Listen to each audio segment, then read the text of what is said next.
So the examiner asks you how you feel, and you just say, I feel very stressed. Instead, you could say, I was utterly overwhelmed. That's the difference between a band 6 and band 8. Today, I'm going to give you 10 advanced words related to your emotions. Instead of ecstatic, you could say utterly ecstatic. Instead of elated, you could say absolutely elated. Instead of content, you could say truly content. Instead of uplifted, you could say leaves me feeling uplifted. And finally, instead of exhilarated, you could say completely exhilarated. So as you see, that little tweak will make you sound a lot more fluent and a lot more natural. So speaking of practice, ladies, if you're looking to join a community where you will be able to practice your speaking,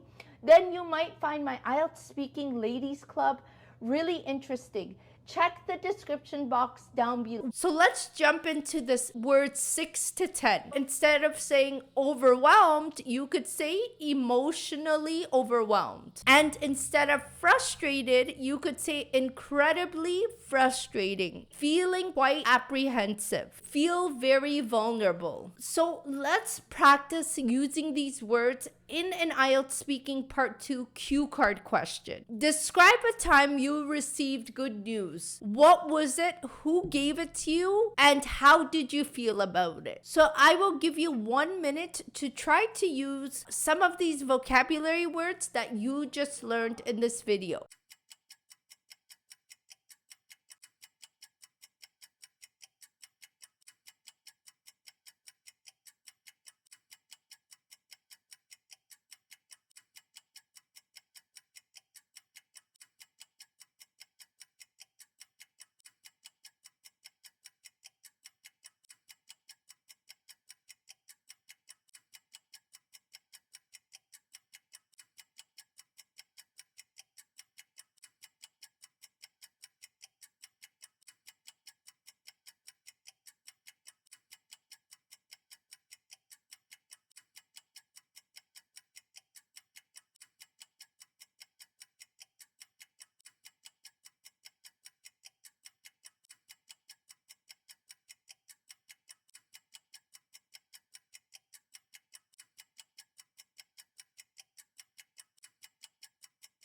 So have a look at this sample answer. I'm going to talk about the time I was offered my dream job. Initially, I felt intensely apprehensive about the interview process, knowing how competitive it was. But when I got the call, I was absolutely elated. The feeling wasn't just happy, I was ecstatic, a feeling of pure joy. I spent the rest of the day feeling incredibly uplifted, and I haven't felt so professionally content since. So there you have it. Talking about your feelings is actually a great way to show off your best vocabulary. So I want you to start using these words like overwhelmed, ecstatic, and apprehensive to show the examiner you are capable of scoring that band 8 or 9. One thing you have to remember is the IELTS speaking examiner is looking for less common vocabulary and idiomatic language. When you're discussing your emotions, it's important that you replace the basic words. And if you're looking for a mock test where I use some of these vocabulary words, then check out this video up above. I'll see you over there. Bye, ladies.